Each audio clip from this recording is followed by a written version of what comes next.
بالله من الشيطان الرجيم بسم الله الرحمن الرحيم إنا عرضنا الأمانة على السماوات والأرض والجبال فأبين أن يحملنها وأشفقن منها وحملها الإنسان إنه كان ظلوما جهولا صدق الله العظيم سبحان ربك رب العزة عما يصفون وسلام على المرسلين والحمد لله رب العالمين اللهم صل على سيدنا محمد وعلى آل سيدنا محمد وبارك وسلم اللهم صل على سيدنا محمد وعلى آل سيدنا محمد وبارك وسلم اللهم صل على سيدنا محمد وعلى آل سيدنا محمد وبارك وسلم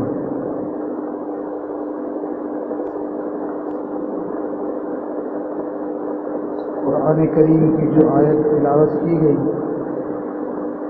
اللہ رب العزت ارشاد فرماتے ہیں کہ ہم نے اپنی امانت کو آسمانوں، زمین اور پہاڑوں کے سامنے پیش کیا، فَأَبَيْنَ أَن يَحْمِلْنَهَا، انہوں نے اس بار امانت کو اٹھانے سے معذرت کر لی، وَأَشْفَقْنَ مِنْهَا، اور وہ اس سے ڈر گئے کہ بوجھ بہت بڑا ہے، ہم اس کے متحمل نہیں ہو سکتے، وَحَمَلَهَا الْإِنسَانُ، انسان نے اس بوجھ کو اٹھا لیا، إِنَّهُ كَانَ ظَلُومًا جَهُولًا، یہ انسان بڑا ظالم اور بڑا جاہل ہے۔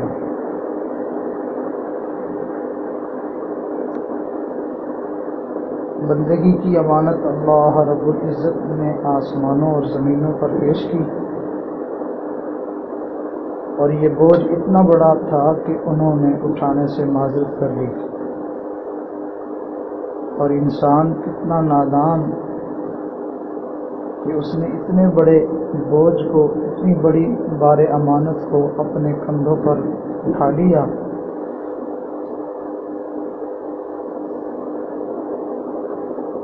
تو یہاں پر ظاہر میں دو لفظ استعمال کیے گئے، ایک ظلومن اور ایک جہولن۔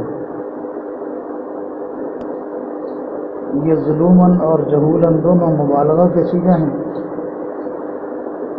ظلومن باب ضرب یضرب سے ہے، اور جہولن منع یمنع سے ہے۔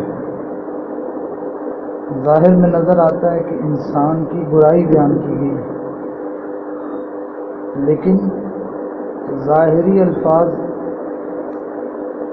برائی بتلا رہے ہیں، جبکہ اس کے اندر انسان کی خوبی اور اس کی صفت چھپی ہوئی ہے، اس لیے کہ جو انسان ظالم ہو سکتا ہے، اگر وہ اپنے آپ کو سنوارے تو وہ عادل بھی بن سکتا ہے۔ جو انسان جاہل ہے، اگر وہ اپنے آپ پر محنت کرے تو وہی عالم بھی بن سکتا ہے۔ تو گویا کہ اس میں انسان کے اندر علم حاصل کرنے اور عدل کو حاصل کرنے کی استعداد کی طرف اشارہ کیا گیا۔ تو ظاہر میں نظر آتا ہے کہ اس کی برائی بیان کی گئی، مگر در حقیقت یہ انسان کی دو خوبیوں کی طرف اشارہ کیا گیا ہے، اس لیے کہ ماں کے پیٹ سے تو کوئی بھی انسان بن کے نہیں آتا، اس دنیا میں آ کر بننا ہوتا ہے۔ ماں کا پیٹ انسان کے جسم کے بننے کی جگہ، اور زمین و آسمان کا پیٹ انسان کی شخصیت بننے کی جگہ ہے، اور انسان کی روحانیت بننے کی جگہ ہے۔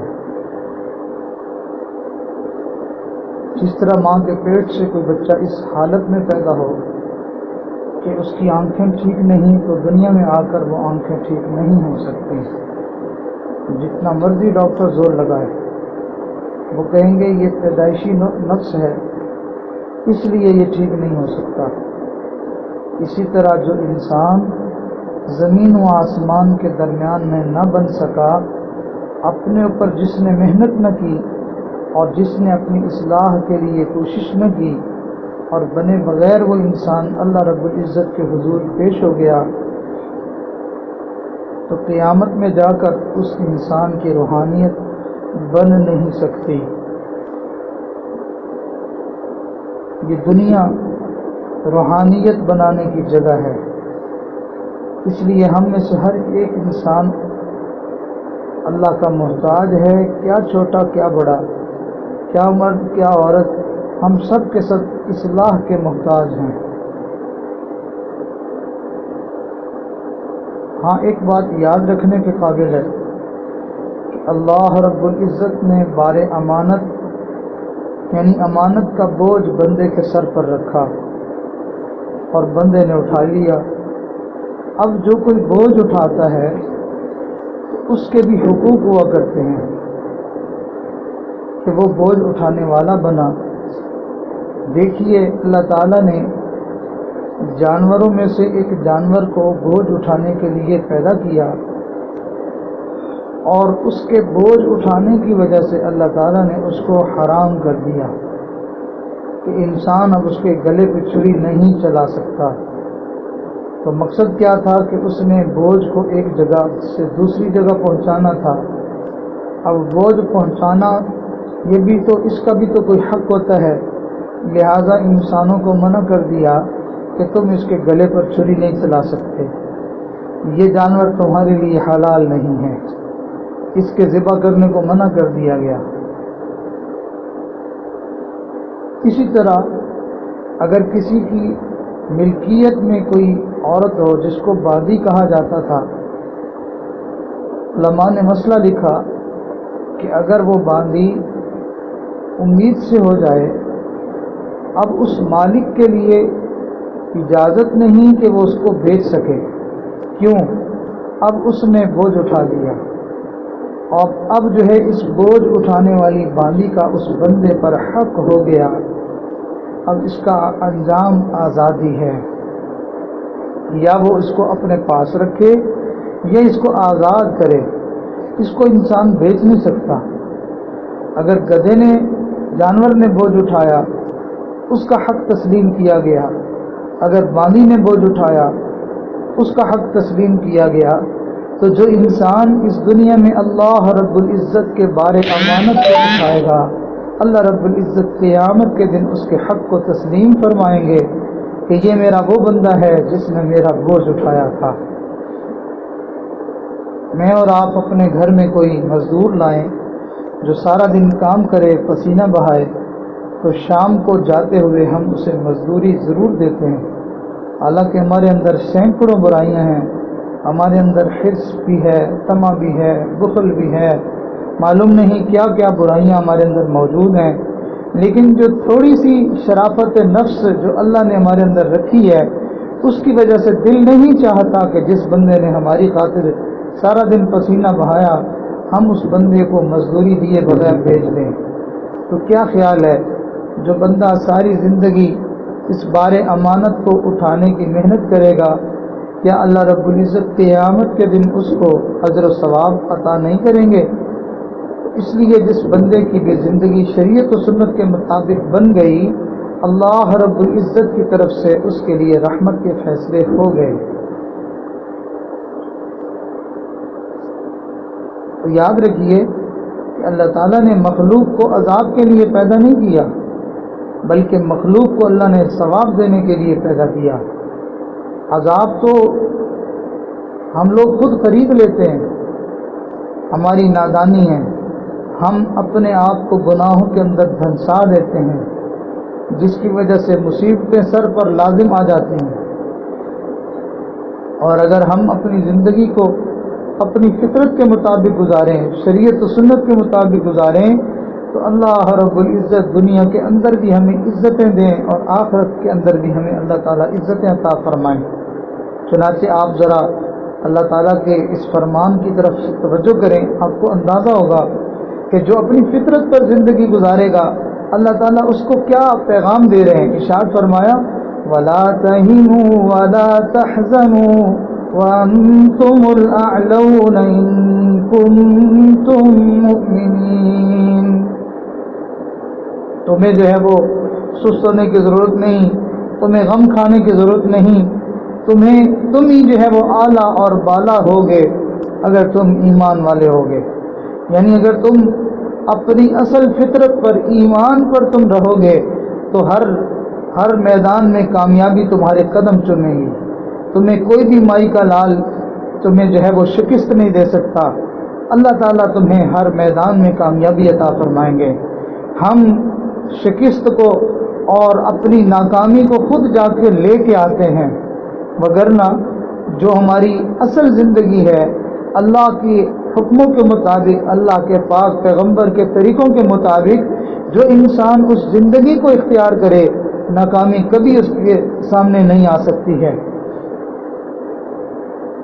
تو جتنی ہم اپنے آپ کو بنانے سنوارنے کی محنت کرتے ہیں، یہ دراصل اپنے آپ کو فطرت پر رکھنے کی محنت ہے کہ ہمارے اندر اس دنیا میں آنے کے بعد جو ٹیڑھ پن آ جاتا ہے، جو ہمارے اندر جو ہے وہ خرابیاں پیدا ہو جاتی ہیں، جو ہمارے اندر گندگیاں پیدا ہو جاتی ہیں، اس کے نتیجے میں پھر اس کے برے اثرات ہمیں بھگتنے پڑتے ہیں۔ تو ہم اپنے اوپر محنت کر کے اپنے آپ کو اپنی اصل پر رکھنا چاہتے ہیں۔ جو انسان اپنے کپڑوں کو اصلی حالت میں رکھنا چاہے تو اس کو بار بار دھونا پڑتا ہے، اس لیے کہ کپڑوں کو 2 دن 3 دن نہ دھویا جائے وہ میلے ہو جاتے ہیں، ان میں سے بدبو آنے لگتی ہے۔ کپڑے کی اصل یہ نہیں تھی، یہ بدبو کپڑے کی اصل نہیں ہے، یہ میل کچیل یہ کپڑے کی اصل نہیں ہے، بلکہ کپڑا تو اصلاً صاف ستھرا تھا، میل کچیل تو ادھر ادھر سے جو ہے وہ گرد و غبار کی وجہ سے پڑ گئی، اس کے کسی جگہ کے ساتھ لگنے کی وجہ سے اس میں بدبو پیدا ہو گئی، وگرنہ کپڑے میں اصلاً بدبو تو نہیں تھی۔ بالکل اسی طرح ہمارے اندر اصلاً اللہ نے ہمیں کوئی گندا پیدا نہیں کیا، اللہ تعالیٰ نے ہمیں جو ہے وہ کوئی برائیوں کا مجموعہ پیدا نہیں کیا۔ جیسے کسی اللہ والے نے کہا نفس پلیت پلیت جا کیتا، نفس پلیت پلیت جا کیتا، کوئی اصل دے پلیت کا نہ سے، یعنی ہم اصلاً کوئی ناپاک تو گندے تو پیدا نہیں ہوئے تھے، اس گندے نفس نے ہمیں گندا کر دیا ہے۔ تو ہم اپنے اوپر محنت کریں گے تو دنیا کا راج ہمیں ملے گا۔ اللہ تعالیٰ فرماتے ہیں وَسَخَّرَ لَكُم مَّا فِي السَّمَاوَاتِ وَمَا فِي الْأَرْضِ، جو کچھ بھی زمین اور آسمان میں ہے ہم تمہارے لیے اس کو مسخر کر دیں گے۔ تو مفردات القرآن میں لکھا ہے کہ امام راضی اصفہانی لکھتے ہیں کہ مسخر کرنے کا مطلب یہ ہے کہ بندہ کسی جانور کی لگام کو پکڑ کے اپنی مرضی کے مطابق استعمال کرے، اس کو کہتے ہیں مسخر کرنا۔ تو اللہ رب العزت نے زمین اور آسمان کے اندر جو کچھ بھی ہے اس کو انسان کے لیے مسخر کر دیا۔ اب ہم اگر صحیح معنوں میں انسان بن جائیں، ہمارے جسم پر ہمارا حکم چلنے لگ جائے،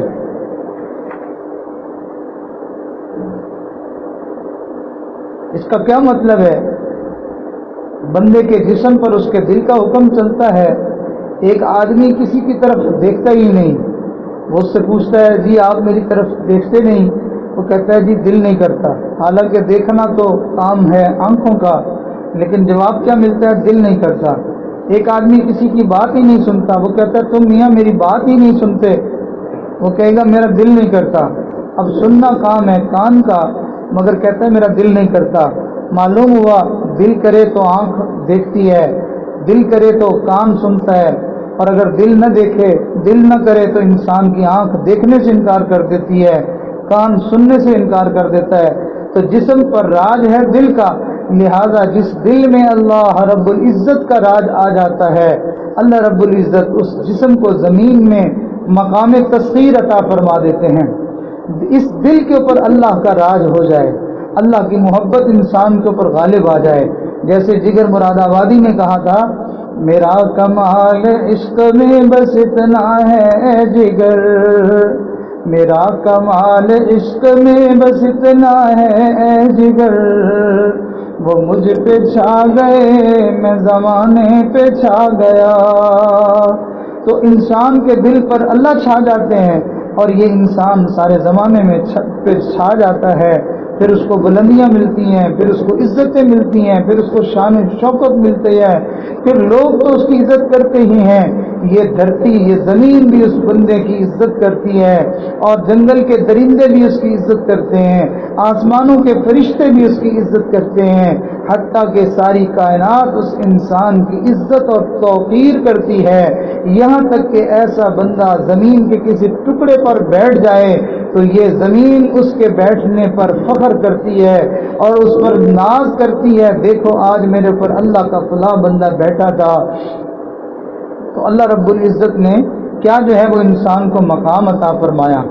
امام العلماء والصلحاء حضرت خواجہ محمد عبد المالک صدیقی رحمۃ اللہ علیہ حضرت مجمع میں فرمایا کرتے تھے، اگر میں چاہوں تو 1 منٹ میں، 1 لمحے میں اس مجمع کو تڑپا کر رکھ دوں، مگر مجھے اوپر سے ایسا کرنے کی اجازت نہیں ہے.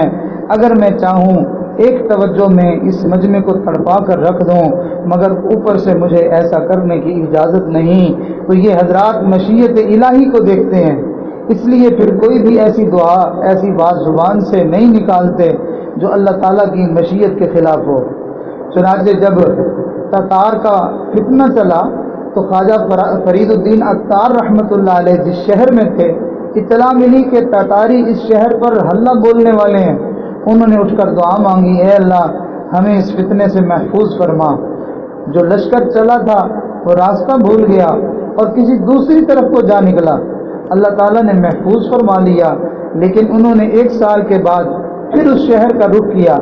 اب خواجہ فرید الدین عطار رحمۃ اللہ علیہ نے دل میں ارادہ کیا کہ میں دعا مانگوں، مگر الہام کر دیا گیا، میرے بندے یہ میری مشیت ہے، تمہیں سر جھکانا پڑے گا.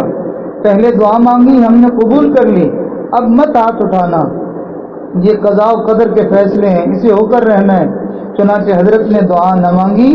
نتیجہ کیا نکلا کہ وہ تاتار آئے اور خواجہ فرید الدین عطار رحمۃ اللہ علیہ بھی انہی کے ہاتھوں شہید ہو گئے. تو یہ مشیت خداوندی کو دیکھتے ہیں، اس لیے زبان سے کوئی ایسی بات نہیں کرتے کہ جو پروردگار کی منشا کے خلاف ہو، ورنہ اگر ایسی بات نکل جائے یا دعائیں نکل جائیں، اللہ رب العزت دنیا کا جغرافیہ بدل کر رکھ دیتے ہیں. تاتار ایک شہر میں پہنچے جس کا نام تھا دربند.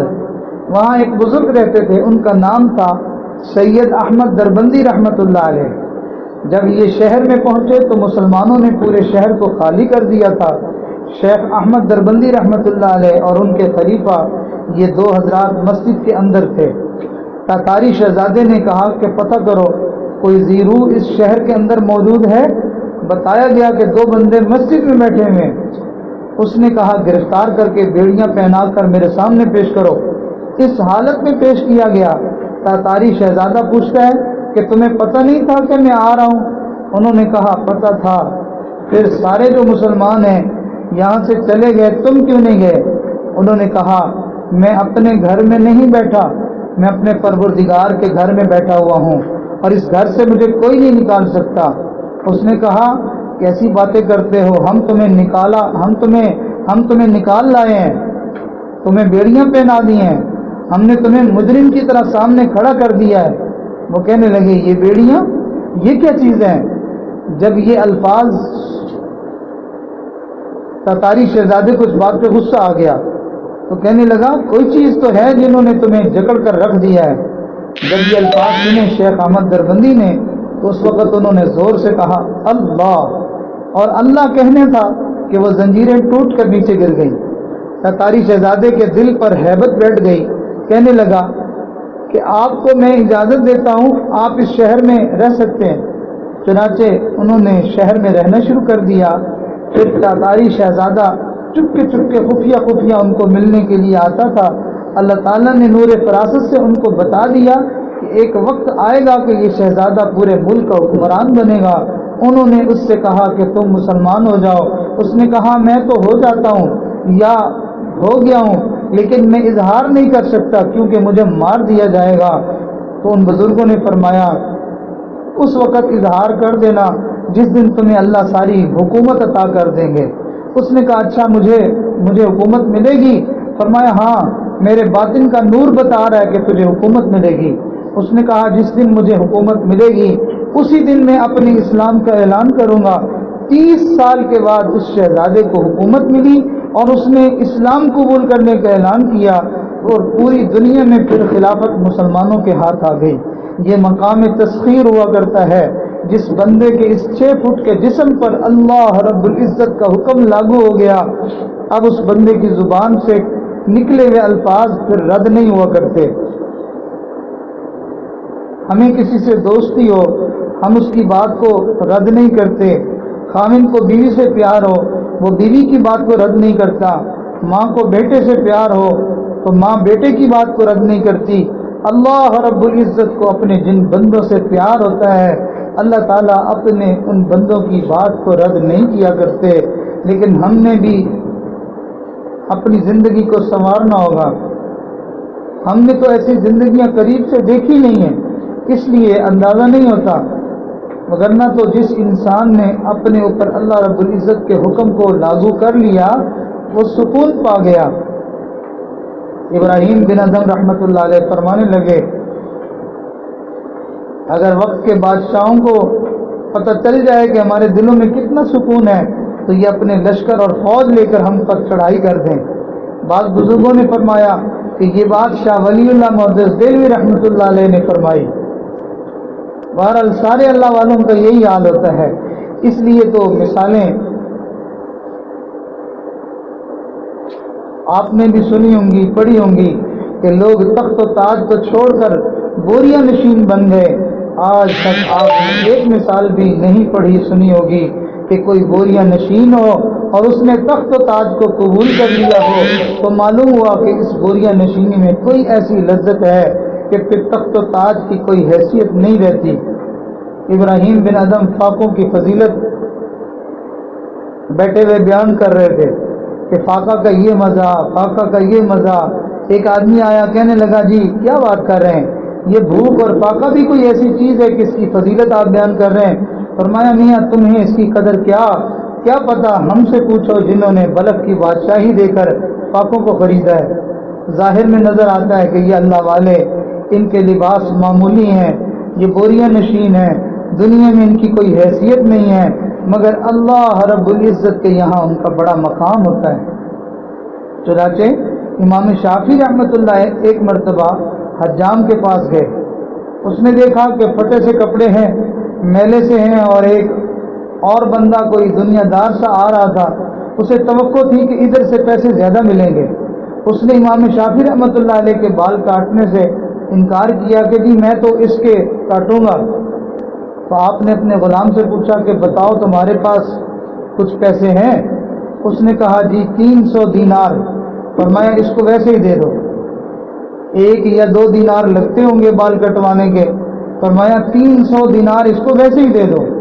اب جب ویسے ہی دے دیے اور بال بھی نہ کٹوائے تو وہ بڑا حیران ہوا، کہنے لگا میں تو سمجھا تھا کہ فقط اس کے اوپر گدڑی ہے، مگر گدڑی میں کوئی لال چھپا ہوا ہے۔ تو اس کی بات سن کر امام شافعی کو جذبہ آ گیا۔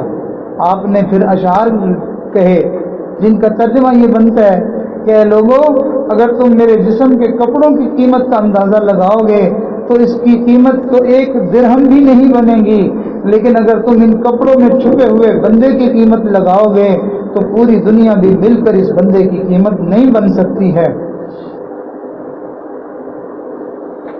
شاہ ولی اللہ معزز دہلوی رحمۃ اللہ علیہ نے دہلی کی جامع مسجد کے ممبر پر کھڑے ہو کر کہا تھا اور مغل بادشاہوں تمہارے خزانے میں ہیرے یاقوت اور موتیوں سے تمہارے خزانے بھرے ہوئے ہیں، لیکن ولی اللہ کے سینے میں ایک دل ہے، تمہارے سارے خزانے مل کر اس دل کی قیمت نہیں بن سکتے ہیں، اس لیے کہ اس کے دل میں اللہ سمایا ہوا ہے، اس کے دل میں اللہ آیا ہوا ہے، بلکہ اس کے دل میں اللہ چھایا ہوا ہے۔ تو جب انسان کے جسم پر اللہ رب العزت کے احکام لاگو ہو جاتے ہیں پھر اللہ تعالیٰ اس کے حکم کو زمین پر لاگو کر دیتے ہیں. ایسے بندے کی اطاعت ہوا کرتی ہے، ایسے بندے کی اطاعت پانی کرتا ہے، ایسے بندے کی اطاعت زمین کرتی ہے، ایسے بندے کی اطاعت جنگل کے جانور کرتے ہیں. ارے انسانوں کی کیا بات، اللہ تعالیٰ ان چیزوں کو بھی اس کا متحد بنا دیتے ہیں.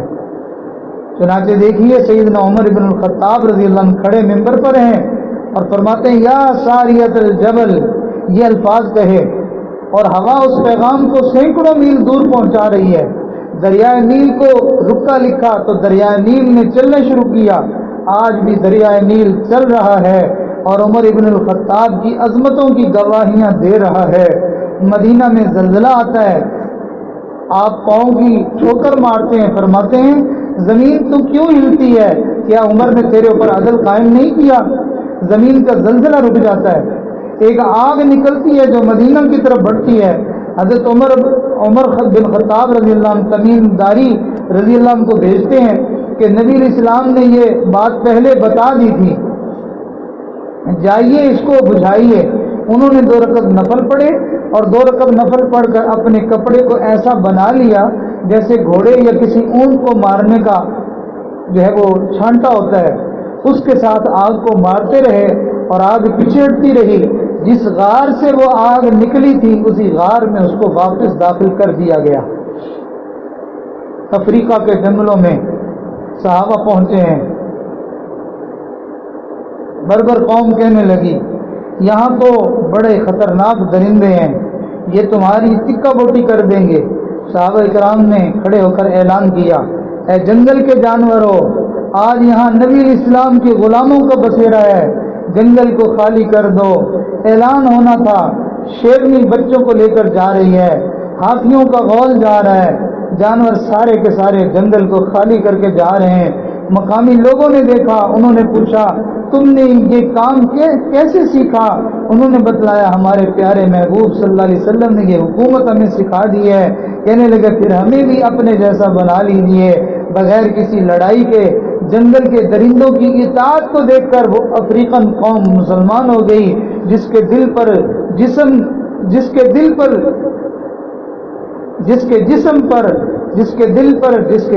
پر اللہ رب العزت کا حکم چلتا ہے. پھر اس کا حکم ہوا پر، زمین پر، پانی پر، درندوں پر، چرندوں پر، ہر چیز کے اوپر چلتا ہے. یہ مقام تسخیر کہلاتا ہے اور اللہ رب العزت نے مومن کو یہ مقام تسخیر عطا کیا. ارشاد فرمایا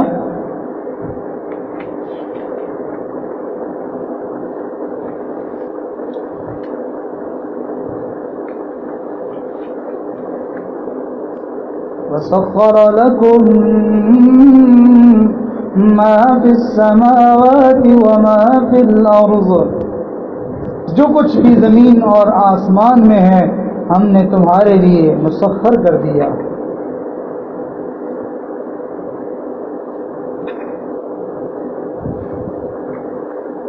اللہ تعالیٰ نے انسان کو کیا شان عطا فرمائی ہے. اب ہمارے راستے میں اس بلند مقام کو پانے میں رکاوٹ ہمارا یہ 6 فٹ کا جسم ہے. مولانا روم رحمۃ اللہ علیہ ایک جگہ لکھتے ہیں، فرماتے ہیں کہ اے دوست تیرے راستے میں تیرا 6 فٹ کا جسم ہے، یعنی تیرا نفس ہے.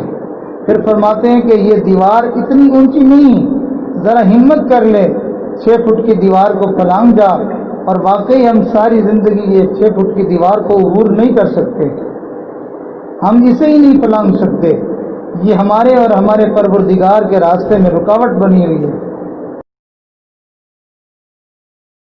نہ شاخ گل ہی اونچی تھی، نہ دیوار چمن بلبل، تیری ہمت کی کوتاہی تیری قسمت کی پستی ہے. ہمت پست ہوتی ہے، ہم کہتے ہیں جی قسمت پست ہے. بھائی قسمت پست نہیں ہوتی، ہمت پست ہوتی ہے، جس کی وجہ سے پست ہو کر انسان زندگی گزارا کرتا ہے. تو جو بلند ہمت ہوتے ہیں اللہ رب العزت ان کے لیے راستے آسان کر دیتے ہیں. اسی لیے کسی نے کہا محبت مجھے ان جوانوں سے ہے، محبت مجھے ان جوانوں سے ہے، ستاروں پہ جو ڈالتے ہیں کمند، کہ جس کے اندر اتنا عزم ہو، اتنی صلاحیت ہو، اتنا عزم مصمم ہو کہ وہ اپنے مقصود کو حاصل کرنے کے لیے ایڑی چوٹی کا زور لگا لے۔ اللہ رب العزت کا تعلق حاصل کرنے کے لیے ہمیں اس دنیا میں محنت کرنی ہے، اس کے لیے ہمیں دن رات کوشش کرنی ہے کہ یہ بار امانت ہمارے سر پر رکھ دیا گیا، مرد ہو یا عورت ہو، ہم میں سے ہر ایک نے اس کو اٹھانا ہے۔ اگر اٹھانے میں کمی کوتاہی کی تو قیامت کے دن ہم سے پوچھا جائے گا، اور جس نے اٹھا لیا پروردگار اس بندے کی پذیرائی فرمائیں گے اور اس بندے کو اپنی طرف سے اجر اور بدلہ عطا فرمائیں گے۔ یاد رکھیے، ہر بندے کی زندگی میں بنیادی گناہ 2-3 ہوتے ہیں، زیادہ نہیں ہوتے۔ مثال کے طور پر کسی کی زندگی میں گناہ ہوتا ہے شہوت کا۔ شہوت کا مطلب ہوتا ہے اشتہا۔ اشتہا کہتے ہیں کسی چیز کی طلب، کسی چیز کی بھوک۔ جب بھوکا بندہ ہوتا ہے تو اس کو روٹی کی شہوت ہوتی ہے، پیاسے بندے کو پانی کی شہوت ہوتی ہے۔ کئی لوگ ہوتے ہیں ان کو اچھے اچھے کھانے کھانے کی شہوت ہوتی ہے، اچھے سے اچھے لباس پہننے کی شہوت ہوتی ہے۔ جب انسان جوانی کی عمر میں ہو جائے تو پھر اس کو جوانی کی شہوت ہوتی ہے۔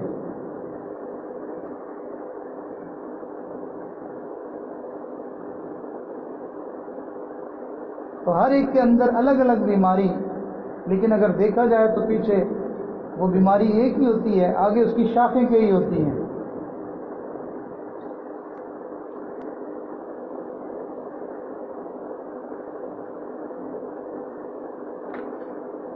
تو انسان کو یہ بیماریاں لے ڈوبتی ہیں۔ ہمارے مشائخ نے فرمایا یہ شہوتیں انسان کی یہ ذکر سے ختم ہو جاتی ہیں۔ چنانچہ ہمارے سلسلہ عالیہ نقشبندیہ کے پہلے سبق میں جو انسان خوب اپنے دل پر محنت کرتا ہے، ساری چاہتیں اس کے دل سے ختم ہو جاتی ہیں۔ یہ مطلب نہیں کہ اس کے دل میں کوئی چاہت باقی نہیں رہتی، بلکہ وہ ناجائز چاہتیں یا وہ اتنی شدید چاہتیں جو انسان کو اللہ کی حد کو کراس کرنے پر بھی مجبور کر دے، وہ ختم ہو جاتی ہے۔ پھر انسان اپنی چاہت کی وجہ سے جو ہے وہ گناہ نہیں کرتا، اس کی چاہتیں اس کے قابو میں آ جاتی ہیں۔ آنکھ اس کی قابو میں آ جاتی ہے، زبان اس کی قابو میں آ جاتی ہے، اس کا دل دماغ اس کے قابو میں آ جاتا ہے، اس کا غصہ اس کے قابو میں آ جاتا ہے۔ یعنی کوئی بھی چیز اس سے اللہ کی نافرمانی نہیں کروا سکتی۔ جیسے انسان اپنے آپ میں بے قابو ہوتا ہے، غصہ آیا تو گالیاں بکنا شروع کر دی، ہاتھ پاؤں اس کے بے اختیار ہو گئے، انسان کو جو ہے وہ کسی اچھے کھانے کی چاہت ہوئی تو نہ دیکھا کہ کس کے ہاتھ کا پکا ہے کیسا ہے، بس کھانے سے غرض ہوئی۔ تو انسان اپنی خواہش کے پیچھے، شہوت کے پیچھے اندھا ہو جائے تو یہ کیفیت اس کی پھر نہیں رہتی، اس کا اپنا آپ قابو میں آ جاتا ہے۔ ہمارے بزرگوں نے فرمایا کئی مرتبہ انسان کی سوچ اس کے قابو میں نہیں رہتی، تو فرمایا ہر وقت گندی سوچیں، گندے خیال اس کو آتے رہتے ہیں۔ ہمارے بزرگوں نے فرمایا فکر کی گندگی ذکر سے دور ہوتی ہے، اور جب ہم ذکر ہی نہیں کریں گے تو فکر پاک ہی نہیں ہوگی، پھر بھلے ہم جو مرضی کرتے پھریں۔ جب ہمارے اندر کا انسان وہ سمجھ جائے گا اور ہم اندر سے اچھے انسان بن جائیں گے، ہمارا اندر اور باہر ایک جیسا ہو جائے گا، ہمارا قال اور حال ایک جیسا ہو جائے گا، ہماری جلوت اور خلوت ایک جیسی ہو جائے گی، تو پھر ہم جو ہے وہ اس مقام کو پا سکیں گے۔ یہی تربیت حاصل کرنے کے لیے انسان خانقاہوں کا رخ کرتا ہے، اللہ والوں کی صحبت کو اختیار کرتا ہے، تاکہ اس کا اپنا آپ قابو میں آ جائے۔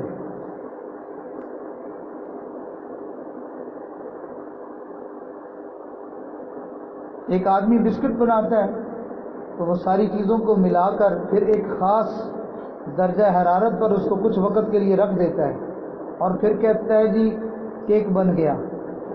اب کیک کتنے مزے کا ہوتا ہے، لیکن وہ بنتا کب ہے؟ جب حرارت کے اندر کچھ وقت کے لیے رکھا جاتا ہے۔ اسی طرح جب انسان کے دل کو ذکر کی حرارت میں کچھ وقت کے لیے رکھا جاتا ہے تب اس کا دل بھی کیک کے مانند لذیذ بن جاتا ہے۔ اللہ رب العزت کے یہاں قبولیت پا لیتا ہے۔ ذکر کے ماحول میں ہر بندے کو رہ کر محنت کرنی پڑتی ہے تاکہ اس کا اپنے اوپر قابو آ جائے، اس کی زندگی میں شریعت و سنت کے احکام لاگو ہو جائیں اور اس انسان کو اپنے آپ پر قدرت حاصل ہو جائے۔ اور اسی کو ہمارے مشائخ نے کہا کہ اس کا دل جاری ہو گیا۔ جب انسان کا دل جاری ہو جاتا ہے تو اس کے دل کے احکامات اس کے جسم پر جاری ہو جاتے ہیں، یعنی اس کے دل کے اوپر اللہ تعالیٰ کی محبت کا غلبہ آ جاتا ہے۔ جب دل اللہ کا عاشق بن جاتا ہے تو وہ پورے جسم کو پھر اللہ کی نافرمانی کرنے کی اجازت نہیں دیتا۔ اس کی آنکھ بھی اللہ کی نافرمانی نہیں کرتی، اس کی زبان بھی اللہ کی نافرمانی نہیں کرتی، اس کا دماغ بھی وہ دماغ بھی اللہ کی نافرمانی نہیں کرتا، ہاتھ پاؤں اللہ کی نافرمانی نہیں کرتے۔ بعض لوگ سمجھتے ہیں کہ دل کا جاری ہونا یہ کہ ظاہر میں دل میں دھک دھک ہونے لگ جاتی ہے،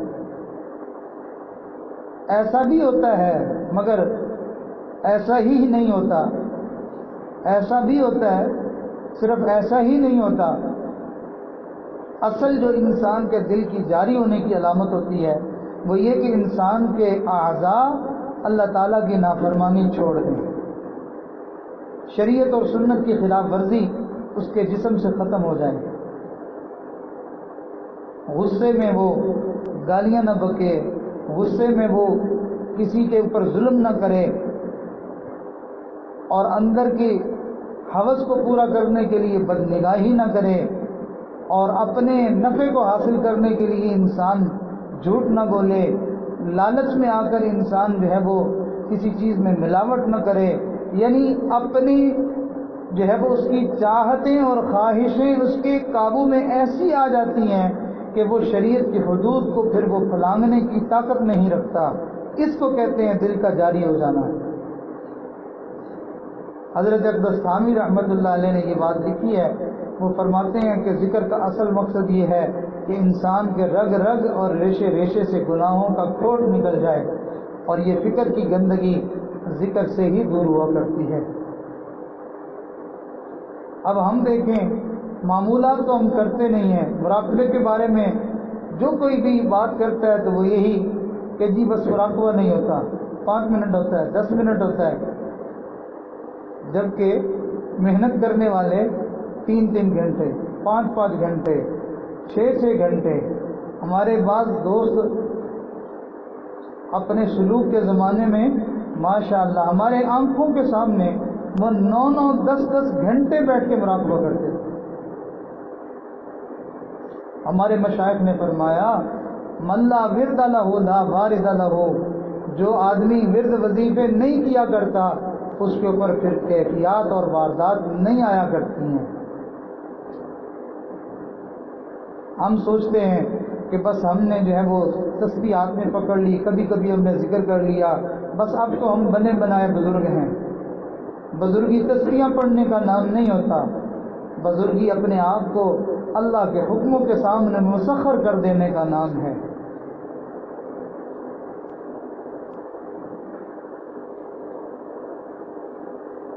شیخ کا کام یہ ہوتا ہے کہ انسان کے اوپر جو کیفیات ہوں ان کے بارے میں اس کی رہبری کر دے۔ اب کوئی ذکر ہی نہ کرے، معمولات ہی نہ کریں، کیفیات ہی نہ آئے تو وہ رہبری کیا کرے گا؟ وہ رہبری کرے، وہ بتائے کہ جی آپ کے دل میں یہ جو کیفیت ہے یہ رحمانی ہے یا یہ کیفیت تمہاری شیطانی ہے۔ بعض دفعہ انسان کو شیطان وہ چوکے لگا رہا ہوتا ہے اور بندہ بڑا خوش ہوتا ہے کہ میں تو بڑا اونچا بزرگ بنا ہوا ہوں۔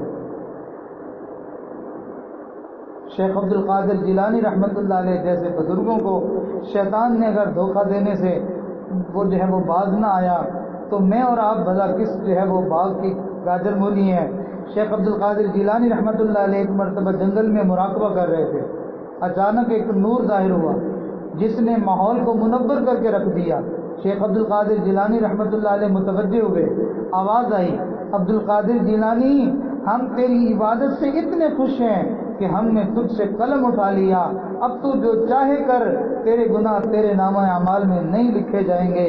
اب جب یہ بات سنی تو شیخ عبد القادر جیلانی رحمۃ اللہ علیہ اس بات کو قرآن اور حدیث میں انہوں نے پیش کیا، جو کہ سچے گواہ ہیں، قرآن سچا، حدیث سچی ہے، اس پر انہوں نے پیش کیا تو ان کو لگا کہ یہ بات تو کھوٹی ہے۔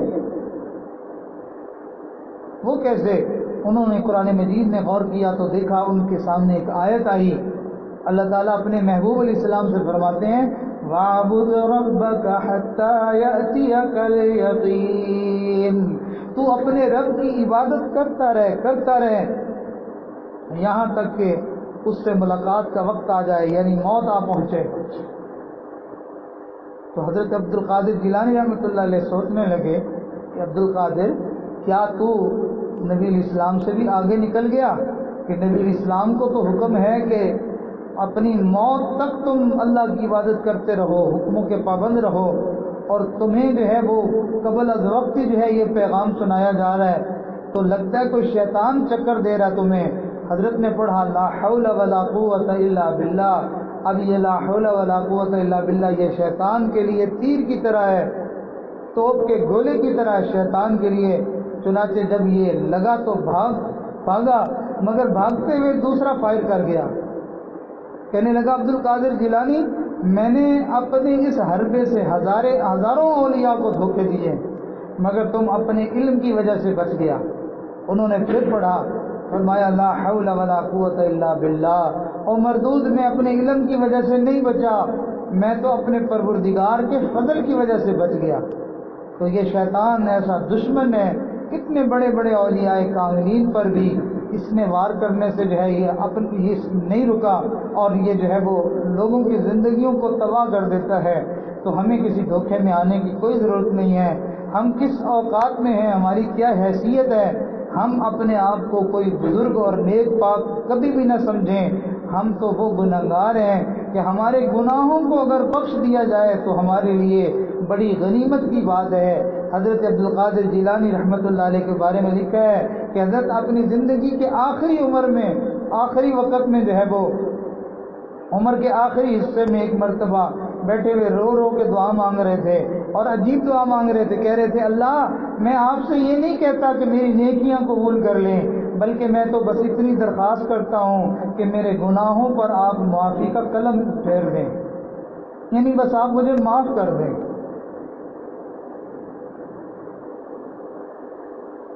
اس لیے ہمیں یہ بات ذہن میں اچھی طرح بٹھا لینی چاہیے کہ ذکر ہمیں صبح و شام کرنا ہے، اور اللہ تعالیٰ کا ہمیں یہی حکم ہے کہ وَاذْكُرْ رَبَّكَ فِي نَفْسِكَ تَضَرُّعًا وَخِيفَةً وَدُونَ الْجَهْرِ مِنَ الْقَوْلِ بِالْغُدُوِّ وَالْآصَالِ وَلَا تَكُن مِّنَ الْغَافِلِينَ۔ یہ دیکھا، یہ صبح و شام کا معمول اللہ تعالیٰ کا حکم ہے کہ ہم یہ کام کریں، تو ہمیں اس کام کو اپنی زندگی کا لازمی جز بنانا چاہیے۔ جیسے ہم لوگ ناشتہ پابندی سے کرتے ہیں، کھانا پابندی سے کھاتے ہیں، اسی طرح ہمارے لیے مراقبہ بھی ضروری ہونا چاہیے۔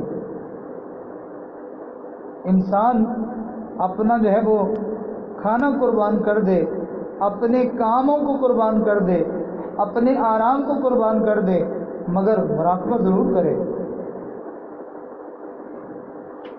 ہمارے لیے کتنی آسانی ہے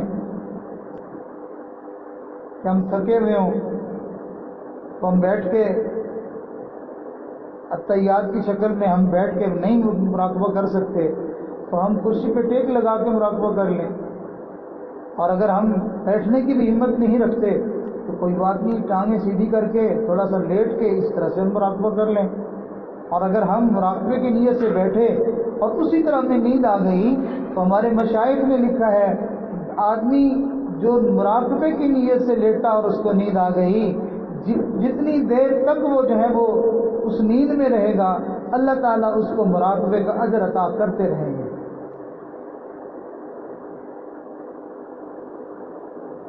یہ جو ہمارے سلسلے میں وقوف قلبی کی تعلیم دی جاتی ہے، اس کا بنیادی مقصد بھی یہی ہے۔ ہمارے مشائخ نے فرمایا کہ وقوف قلبی اللہ رب العزت تک پہنچنے کا چور دروازہ ہے۔ اور وقوف قلبی کیا ہوتا ہے؟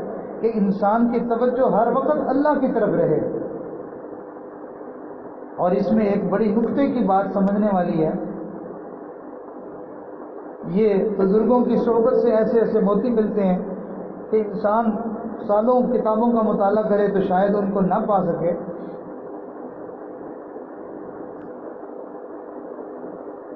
کہ ہمارے مشائخ نے فرمایا کہ جو آدمی ہر موقع کی مسنون دعا پڑھنے کا اہتمام کر لے، مثلا گھر میں داخل ہونے کی دعا، واش روم میں بیت الخلاء میں جانے کی دعا، نکلنے کی دعا،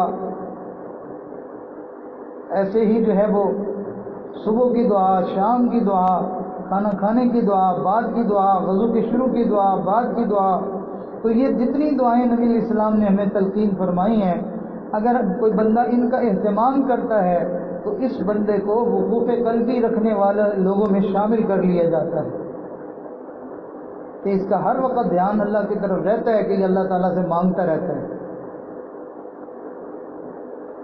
تو دیکھیے، تو بنیادی طور پر 2-3 گناہ ہوتے ہیں۔ پہلا گناہ شہوت،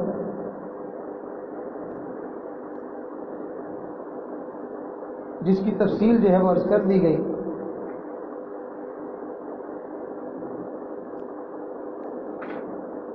دوسرا گناہ جو انسان کے اندر ہوتا ہے اور انسان اس کی وجہ سے بہت سارے آگے پھر گناہ کر لیتا ہے، وہ ہے انسان کے اندر غصہ ہوتا ہے۔ غصے کی وجہ سے پھر انسان گالی بکتا ہے، غصے کی وجہ سے انسان دوسروں کو ایذا پہنچاتا ہے، غصے کی وجہ سے پھر انسان متکبر بن جاتا ہے، غصے کی وجہ سے بڑوں کے سامنے ہٹ دھرم بن جاتا ہے، نافرمان بن جاتا ہے۔ یہ غصے کے سارے نتیجے ہیں۔ علماء نے لکھا ہے کہ غصہ انسان کا برا نہیں ہے، اس لیے کہ یہ اللہ تعالیٰ نے انسان کے اندر یہ صفات رکھی ہیں، جس کو غصہ نہ آئے تو وہ تو گدھا ہے۔ ہاں البتہ غصہ آنے کے بعد پھر انسان شریعت کی حدوں کو پھلانگ جائے، یہ چیز بری ہے۔ اور جو آدمی اپنے غصے پہ قابو کرنا جانتا ہے تو یہ تو اللہ تعالیٰ کی نعمت ہے۔ اور تیسرا گناہ وہ کہ انسان اپنی ہوا پرستی کی وجہ سے کفر اور شرک کا مرتکب ہو جاتا ہے۔ تو یہ چند ایک گناہ ہوتے ہیں، اگر ہم اپنے اوپر محنت کر لیں، کسی شیخ کے اپنے آپ کو حوالے کر کے ان کے دیے ہوئے اوراد و وظائف کو صبح شام محنت کر کے کچھ عرصہ ہم ٹکا کے محنت کریں اور اپنے آپ کو لگام دیں، تو ایک وقت آئے گا کہ ہمارا نفس قابو میں آ جائے گا۔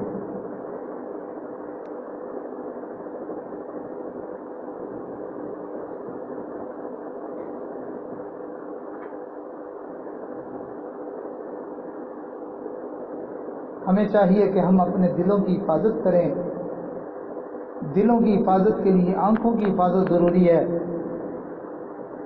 امام ربانی مجدد الفسانی رحمۃ اللہ علیہ فرماتے ہیں، انسان آنکھ سے دیکھتا ہے، دل اس کی طمع کرتا ہے اور شرمگاہ اس کی تصدیق کر دیتی ہے۔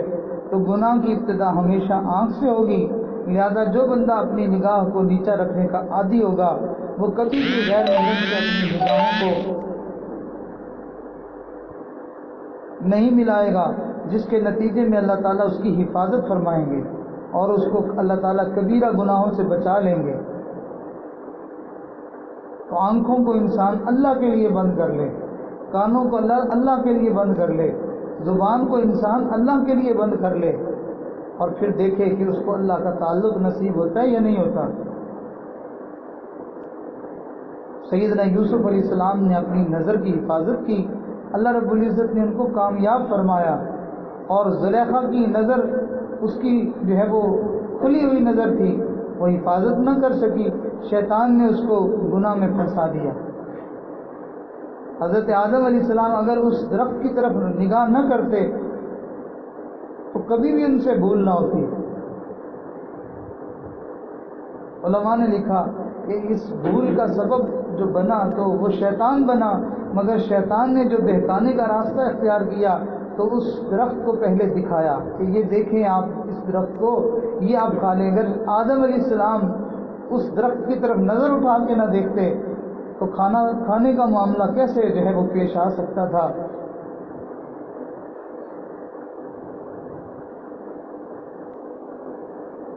تو گویا کہ یہ نظر ہی ہوتی ہے جو انسان کی گراوٹ کا سبب بنتی ہے، اور اللہ والوں کی اور مشائخ کی نظر ہی ہوتی ہے جو انسان کی ترقی کا ذریعہ بن جاتی ہے۔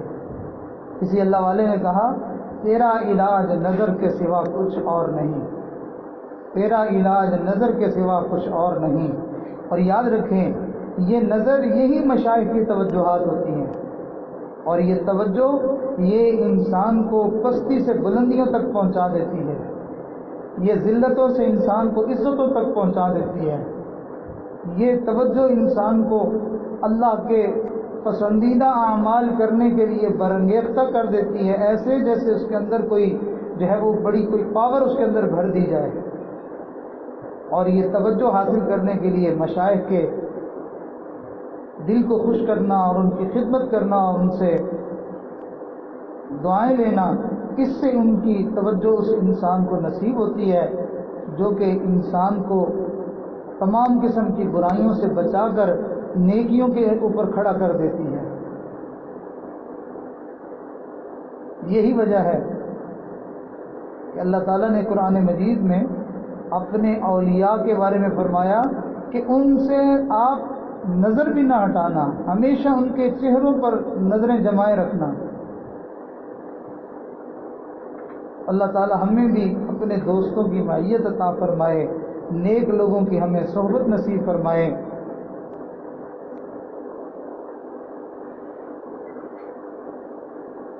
اور اللہ تعالیٰ اپنے نفس کو ہمیں لگام دینے کی توفیق عطا فرمائے۔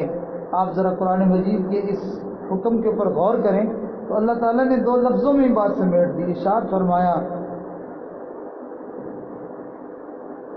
وَأَمَّا مَنْ خَافَ مَقَامَ رَبِّهِ وَنَهَى النَّفْسَ عَنِ الْهَوَىٰ فَإِنَّ الْجَنَّةَ هِيَ الْمَأْوَىٰ، جو شخص کے اپنے رب کے سامنے کھڑے ہونے سے ڈر گیا، وَنَهَى النَّفْسَ عَنِ الْهَوَىٰ، اور اس نے اپنے نفس کو لگام دے لی، تو فرمایا فَإِنَّ الْجَنَّةَ هِيَ الْمَأْوَىٰ، اس کا ٹھکانہ جنت ہے۔ اللہ تعالی ہمیں اپنے نفس کو لگام دینے کی توفیق عطا فرمائے، مشائخ کی صحبت میں رہ کر اس نفس کی مکاریوں کو، اس کی چلاکیوں کو سمجھنے کی توفیق عطا فرمائے اور ان سے بچنے کی ہمت توفیق نصیب فرمائے، اور جن گناہوں میں ہم مبتلا ہیں اللہ ہمیں ان سے چھٹکارا اور نجات نصیب فرمائے، ہمارے لیے نیکی کا راستہ آسان فرمائے۔ جو آدمی گناہ کی طرف بڑھتا ہے گویا کہ اس کے لیے جہنم کا راستہ سمیٹ دیا جاتا ہے، جہنم اس کے قریب کر دی جاتی ہے، اور جو آدمی نیکی کی طرف بڑھ رہا ہوتا ہے گویا کہ اس کے جنت اس کے قریب کر دی جاتی ہے، اس کے اور جنت کے درمیان دن بدن فاصلہ کم ہوتا چلا جاتا ہے۔ اللہ تعالی ہمیں جنت کے راستے میں آگے بڑھنے کی توفیق عطا فرمائے اور جہنم والے راستے سے ہمیں بچنے کی توفیق عطا فرمائے۔ وآخر دعوانا ان الحمد للہ رب العالمین۔ تو سن لیجیے جو کلمات پڑھائے جائیں سچے دل سے پیچھے پیچھے پڑھتے جائیں۔ الحمد للہ وکفیٰ وسلام علی عبادہ الذین اصطفیٰ، اما بعد۔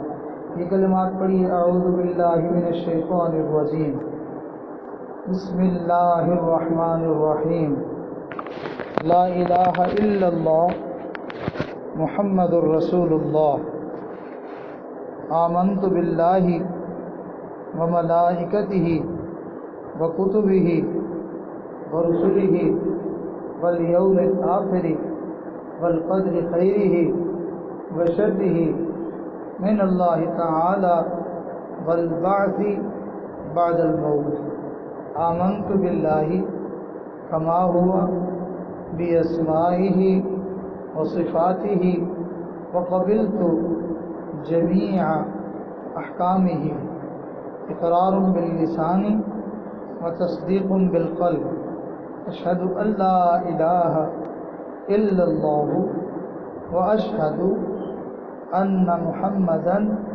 عبدہ ورسولہ۔